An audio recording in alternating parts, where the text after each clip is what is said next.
तो बच्चों, हम आज पंचतंत्र के एक पहलू पर बात करेंगे कि पंचतंत्र की कहानियां हम पढ़ते रहे हैं, घरों में सुनते रहे हैं, अपने माँ पिता, दादा दादी, नाना नानी और लोक कथाओं के जरिए भी उसकी झलक हमें मिलती रही है। तो ऐसा पंचतंत्र में क्या है कि हम बहुत सारी चीजें उससे सीख जाते हैं आसानी से। तो आज इस पर छोटी सी एक पीपीटी है, उसके जरिए बात करते हैं कि पंचतंत्र कैसे बना। तो आज हमारे बीच में अतिथि वक्ता के रूप में मोहम्मद अरशद खान जी है और कृष्ण कुमार दीक्षित जी भी हैं। तो एक बार इनका परिचय मैं करा देता हूँ। मोहम्मद अरशद खान जी एसोसिएट प्रोफेसर हैं, हिंदी विभाग, जीएफ कॉलेज शाहजहांपुर में। भारतेंदु हरिश्चंद्र पुरस्कार। तो जी एक सेकंड। बाकी बच्चे प्लीज अपने आप को म्यूट कर लें, सब बच्चे म्यूट कर लें अपने आप को। सिर्फ एसबीटी किस ले? हाँ थैंक यू, ठीक है थैंक यू। अब आप बोलिए कपिल जी। हाँ, हमारे बीच में जो अरशद खान जी हैं वो हिंदी विभाग जीएफ कॉलेज से में एसोसिएट प्रोफेसर हैं, शाहजहांपुर से हैं। भारतेंदु हरिश्चंद्र पुरस्कार, हरिकृष्ण देवसरे सम्मान, सोनलाल द्विवेदी सर्जना पुरस्कार आदि ढेरों सम्मान और पुरस्कार आपको मिले हैं। और 14 पुस्तकें शायद बढ़ भी गई हों का अभी तक सृजन है और कई पुस्तकों का अनुवाद भी आपने किया है। हमारे बीच में कृष्ण कुमार दीक्षित जी भी हैं, जो ओरिगेमी के बहुत बड़े प्रशिक्षक हैं और मानद अध्यक्ष हैं इंडियन ओरिगेमी सोसाइटी से, वरिष्ठ सदस्य भी हैं। आज बच्चे बहुत ज्यादा हैं हमारे बीच में, चहल पहल है, तो एक अच्छा संकेत है। लेकिन हमें जूम का एक शिष्टाचार अभी धीरे धीरे ही आएगा कि कैसे हमें सभा में शामिल होना है, तो कई बार हमें पता भी नहीं चलता। तो कृष्ण कुमार दीक्षित जी का परिचय दे रहा था मैं। मानद अध्यक्ष हैं इंडियन ओरिगेमी सोसाइटी और वरिष्ठ सदस्य हैं ब्रिटिश ओरिगेमी सोसाइटी में। जापान फाउंडेशन ऑफ इंडिया की ओरिगेमी शाखा के वरिष्ठ सदस्य हैं। भारतीय दर्शन और योग को आपने योग से जोड़ने का प्रभावकारी प्रयोग भी किया। तो ऐसे हमारे बीच में वक्ता हैं जिनसे हम सवालों के जरिए जानकारी लेंगे। तो आज हम पीपीटी की सामान्य चर्चा पहले कर लेते हैं कि पीपीटी के जरिए छोटा रास्ता जो है वो ढूंढना हर किसी का स्वभाव है, हर कोई ढूंढता है। तो ये छोटा शॉर्टकट ढूंढने का एक जो स्वभाव है वो कौन कौन ये इसका स्वभाव है, ये इसमें है। पूरे साल मटर गश्ती करने वाले विद्यार्थी परीक्षाओं को पास करने के छोटे रास्ते अपनाते हैं, और वो रास्ते क्या होते हैं हम सब जानते हैं। कुंजी गाइड या नकल जैसी चीजें भी हो जाती हैं। थका हुआ राहगीर मंजिल पर शीघ्र पहुंचने के लिए पगडंडियों पर भी चलने को तैयार हो जाता है, चाहे उसमें कांटे बिछे हों, लेकिन जल्दी पहुंचना उसका उद्देश्य होता है। और डिग्री पाने को अधिक उम्र पर कम अवधि वाले कोर्स सुहाते हैं।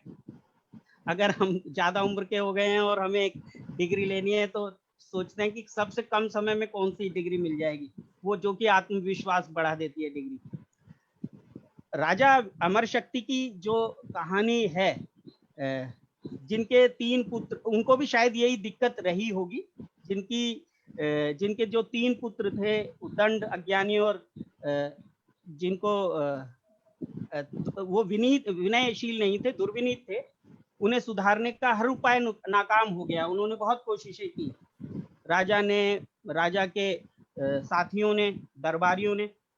तब आखिर में एक उपाय उन्हें दिया गया, महापंडित विष्णु शर्मा का नाम उन्हें सुझाया गया और उनके माध्यम से उनको शॉर्ट टर्म एजुकेशन प्रोवाइड कराई गई।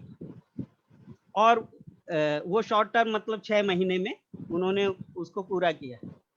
तो हम प्राय घरों में अपने दादा दादी से किस्सों के जरिए वो एजुकेशन लेते भी रहते हैं। उस समय शायद ऐसा लगता है कि इन तीनों राजकुमारों पर वो स्थितियां नहीं बनी होंगी, उनको नहीं मिले वो संगत या वो सानिध्य ना मिला हो, ऐसा लगता है। और शिक्षण का जो मूल मंत्र होता है, जब विष्णु शर्मा राजा अमर शक्ति के पास आए तो राजा ने तो अनुरोध किया कि कृपा करो मेरे पुत्रों को शिक्षा दो, जैसे भी उनको सुधारो, मैं आपको दक्षिणा में 100 गांव दे दूंगा। तो इस तरह से उन्होंने आग्रह किया। विष्णु शर्मा ने उन्हें आश्वासन दिया, मैं विद्या का विक्रय तो नहीं करता, मैं 100 गांव नहीं लूंगा, है ना, लेकिन वचन देता हूं कि आपको आपके पुत्रों को 6 महीने में पारंगत कर दूंगा नीतियों में। तो इसमें ये देखते हैं कि जो सिखाने वाला है वो अगर लक्ष्य बना लेता है और संकल्प ले लेता है तो चीजें आसान हो जाती है। 6 महीने में शिक्षित करने का उनका एक लक्ष्य है और संकल्प लेते हैं कि 3 विद्यार्थियों को नीतियों में पारंगत कर देंगे और वो उसका वचन भी देते हैं। पंचतंत्र की शिक्षा 6 मासीय साधना है। तो ऐसा नहीं है कि वो 6 महीनों में उन्होंने कोई ब्रेक लिया होगा, दैनिक कार्य किए होंगे वो जरूर है, लेकिन बिना व्यवधान वो शिक्षा चली होगी, तभी वो नीतियों में पारंगत हुए होंगे। शॉर्ट टर्म कोर्स में रेगुलर बने रहना जरूरी होता है। उसके लिए पात्रता क्या है कि ऐसे क्या आज संभव है इस तरह के पंचतंत्र जैसे शिक्षा से 6 महीने में किसी को पारंगत कर दिया जाए? तो ऐसे कौन से पात्र हैं, ऐसे कौन से कैंडिडेट हैं जिनको इस तरह से शिक्षित किया जाना चाहिए या किया जा सकता है, जिनका बचपन दादा दादी नाना नानी की गोद से वंचित रह गया हो? ऐसा लगता है कि उन बच्चों को जिनको घरों में मूल्यपरक शिक्षा ना मिली हो, ऐसा जिनकी मूल्यपरक शिक्षा ना हो सकी हो, जो चंचल हों, जिनको हम कह देते हैं हाइपर एक्टिव हैं, तो थोड़े बहुत डिस्टर्बिंग होते हैं शिक्षण में, जिनका व्यवहार बहुत आक्रामक होता है, ऐसे पात्र भी हो सकते हैं। इस तरह की शिक्षा के उम्र बढ़ जाने पर प्राथमिक शिक्षा में पीछे रह गए हों ऐसे विद्यार्थी जो 10-12 साल की उम्र में उनको बेसिक एजुकेशन दी जाती है। तो ऐसा क्या है पंचतंत्र की कहानियों में, आइए जानते हैं। पंचतंत्र में मुख्यतः 5 अध्याय हैं। तो इन अध्यायों में ऐसा क्या किया कि वो शिक्षा उनको मिल गई और वो लोक व्यवहार में और अर्थनीति में पारंगत हो गए। तो मित्र, उसका एक पहला अध्याय मित्र भेद का, जिसमें दोस्तों में मनमुटाव और अलग हो जाने की कहानियां हैं। कहानियां बहुत सारी हैं, उसमें शिक्षाएं भी काफी सारी हैं, लेकिन उसमें धैर्य गुण की मुख्य एक शिक्षा देखने को मिलती है। काफी सारी शिक्षाएं हैं उन कहानियों में। जब हम कहानियां सुनेंगे तो समझ में आएगा कि उससे शिक्षा क्या मिलती है। मुख्यतः धैर्य एक गुण है। और दूसरा एक अध्याय है मित्र लाभ का, मित्र संप्राप्ति या मित्र लाभ, ये दूसरे अध्याय का नाम है उसका। दोस्ती से होने वाले लाभ की कहानियों पर उसमें चर्चा की गई है कि, और ये बताया गया है कि जो फायदेमंद मित्रता है वही करनी चाहिए, जो आपको दूर तक फायदा दे। बिना लाभ के कोई मित्रता नहीं करनी चाहिए, ऐसा हिदायत है उनकी। तीसरा अध्याय है काकोलिकीयम, काक, कौवा और उल्लू माने उल्लू। इसमें कौओं और उल्लुओं की कहानियां हैं। इसमें शिक्षा में राजनीति और कूटनीति की शिक्षा दी गई है। और एक स्टेज के बाद उनको, क्योंकि शासन करना है, इस दृष्टि से भी उनको राजनीति और कूटनीति की शिक्षा देते हैं कि स्वार्थ सिद्धि के लिए शत्रु को भी मित्र बना लेना चाहिए और बाद में धोखा देकर उसे नष्ट कर देना चाहिए। ऐसी भी जो बुरी लग सकती है शिक्षा। और एक उसमें चौथा अध्याय है लब्ध प्रणाश का, मतलब इसमें वानर और मगरमच्छ की कहानियां, जैसा कि हमने सलोनी से भी पता किया था, बंदर और मगरमच्छ की कहानी है। कहानियां और भी हैं, लेकिन उसमें एक मुख्य उसकी कहानी वानर और मगरमच्छ की है। उसमें शिक्षा बुद्धिमान बुद्धिबल से जीतता है। बंदर अपना कलेजा उस पर टांग कर आता है और अपनी जान बचाता है, ऐसा मगर को कहता है। और मूर्ख हाथ में आई वस्तु खो देता है। मगरमच्छ ने आधी सफलता पा ली थी, लेकिन वो अपनी मूर्खता के कारण उसने आई हुई वस्तु अपने हाथ से गंवा दी। और 5वां जो अध्याय है अपरीक्षित कारक, कि उसमें बिना परीक्षा किए हुए कोई बात नहीं माननी चाहिए, लॉजिक के बिना कोई बात स्वीकार नहीं करनी चाहिए, ऐसा वो अध्याय बताता है। इसमें नाई और सेठ, ब्राह्मणी और नेवला जैसी कहानियां हैं। आपने एक कहानी शायद सुनी हो जिसमें ब्राह्मणी भूलवश एक नेवले को मार देती है, ये सोचकर कि उसने उसके बेटे को खा लिया। तो हम एक चित्र के जरिए भी देखते हैं। तो इससे बिना सोचे समझे, बाद में वो पछताती भी है, तो इससे एक शिक्षा है, बिना सोचे समझे किसी की बात नहीं माननी चाहिए, अंधानुकरण नहीं करना चाहिए। पंचतंत्र के बारे में थोड़ी सी बातें और हैं। मनोविज्ञान, व्यवहारिकता तथा राजकाज के सिद्धांतों से परिचित कराती है, सभी विषयों को रोचक तरीके से सामने रख सीख देने की कोशिश करती है। लोक व्यवहार को बहुत सरल तरीके से समझाया गया है इसमें। बहुत से लोग इस पुस्तक को नेतृत्व क्षमता विकसित करने का भी सशक्त माध्यम मानते हैं। इसका अनुवाद विश्व की लगभग हर भाषा में हो चुका है, हमें दीक्षित सर बताएंगे इसके बारे में। नीति कथाओं में पंचतंत्र का पहला स्थान है और पंचतंत्र ही हितोपदेश की रचना का आधार है। इसमें इसे स्वयं नारायण पंडित जी ने स्वीकार किया एक श्लोक के माध्यम से। अब आगे देखते हैं एक कुछ चित्रों के जरिए। इसमें चित्र में ये विष्णु शर्मा जी हैं और 3 उद्दंड राजकुमार हैं। चित्रकार ने सुंदर बनाया है।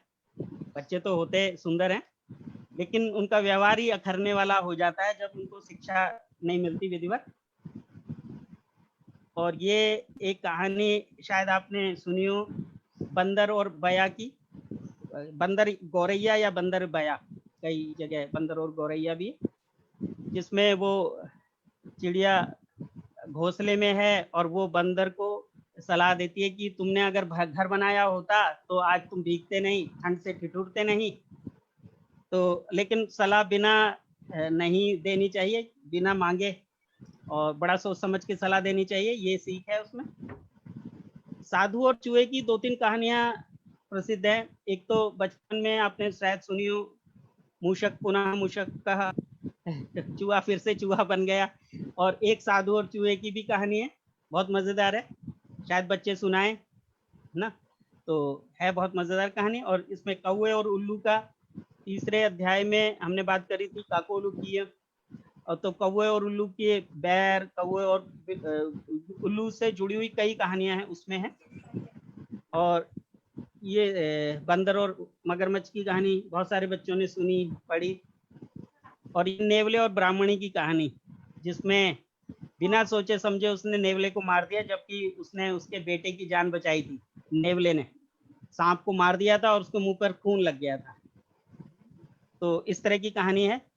और लेकिन उसने ये सोचा, उसने बेटे को खा लिया है, मार दिया है, और उसने इस धोखे में उसको मार दिया, इस अनजाने में, बाद में पछताई भी। और एक ये कहानी है हमारी, जिसमें बंदर और बया की, एक बार सुन लें। हम पर समय है, इस कहानी के बाद तुरंत चर्चा शुरू करते हैं।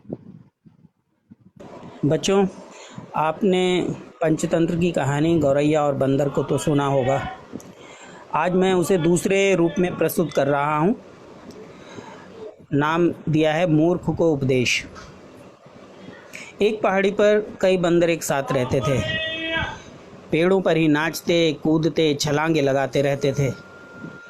पेड़ों के फलों को खाते और पेड़ों पर ही रहते थे। उनमें एक बड़ा बंदर था, नाम था मस्त राम। एक था बंदर मस्त राम, उछला करता सुबह शाम, छोटे और बड़े सब साथी बात मान कर करते काम।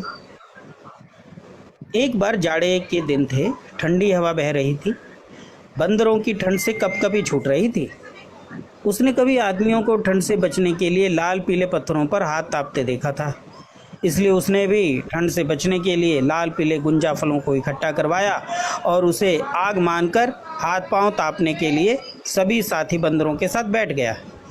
मस्त राम ने गाना गाया, ठंड से अपनी पूंछ बचाओ, नाचो गाओ धूम मचाओ, थोड़ा फेंको थोड़ा खाओ, पेड़ हिलाकर फल टपकाओ, मेरे पीछे पीछे आओ, लाल और पीले फल खाओ, उनसे आग का रंग बनाओ, पूंछ और पंजे गरमाओ। उस पूरी घटना को ऊंचे पेड़ पर बैठी एक बया देख रही थी। उसे हंसी आ गई। उसने हंसी रोककर बंदरों से कहा, तुम सभी मूर्ख हो। कहीं आग के रंग वाले लाल पीले गुंजा फलों से भी हाथ तापे जाते हैं? जिन्हें तुम आग की चिंगारियां समझ रहे हो, उसे एक बार छूकर परख तो लो कि उसमें जलन और गर्मी के गुण हैं भी या नहीं। बया बार बार समझाती रही, गीत के जरिए। अरे शरीर नहीं तपता कभी आग के रंगों से, इतनी जरा सी बात को तुम पूछ लो पतंगों से। मस्तराम बंदर ने बोला, तू लालची है, बिना फायदे के तो हमसे बोलेगी नहीं, जरूर तू इन लाल पीले फलों को खाना चाहती है। मस्तराम ने कहा, तुझ पर छिपने को है घर, तेरी फिर भी इधर नजर, सोचती है तू खा लेगी बटोरे मेरे फल सुंदर। बया ने फिर कहा, मूर्ख बंदरों, जितनी मेहनत तुम इन्हें इकट्ठा करने में करते हो, उतनी मेहनत से तुम अपना सचमुच में ठंड से बचाव कर सकते हो। जाकर किसी गुफा में छिप जाओ, बर्फ पड़ने लगी तो तुम सब जम जाओगे। बया ने इसे गाने में भी गाया, मूर्खता करके ना इठलाओ, ठंड में खुद को जल्द बचाओ, अरे बात को मान जाओ, किसी गुफा के अंदर जाओ। मस्तराम बंदर को गुस्सा आ गया। उसने उस ऊंची डाल पर बैठी बया का घोंसला तोड़ दिया और उसे चुपचाप पकड़ लिया और एक चट्टान पर पटक कर मार डाला। मस्तराम ने गुस्से में कहा, बड़ा करती थी रे बड़बड़, उसी की हो गई लो गड़बड़, घोंसला तोड़ दिया मैंने, मारा तो करती थी फड़फड़। किसी ने सही कहा है कि मूर्खों को उपदेश देने पर खुद की शामत आ जाती है। और मैं ये प्रस्तुति